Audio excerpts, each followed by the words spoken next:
আমি দেখাবো ঘরোয়া মাছের কালিয়া।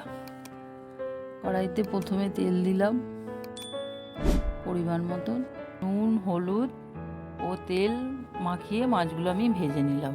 তেলের উপরে কাঁচা লঙ্কা দিলাম, তারপর পেঁয়াজ দিলাম। এখন ভাজার পর নুন এবং চিনি দিলাম পরিমাণ মতো, তার উপরে আদা ও রসুন বাটা দিলাম। এরপর টমেটো বাটা দিলাম, তারপর জিরে ও ধনে গুঁড়ো দিলাম, হলুদ এবং গুঁড়ো লঙ্কা পরিমাণ মতো দিলাম। কিছুক্ষণ নাড়ার পর অল্প একটু তেল দিলাম, অল্প একটু জল দিলাম, তারপর নাড়াচাড়া করে পরিমাণ মতন জল দিলাম। এরপর নুন ছড়িয়ে দিলাম পরিমাণ মতন।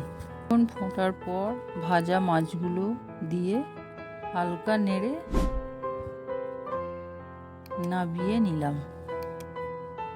মাছের কালিয়া রেডি।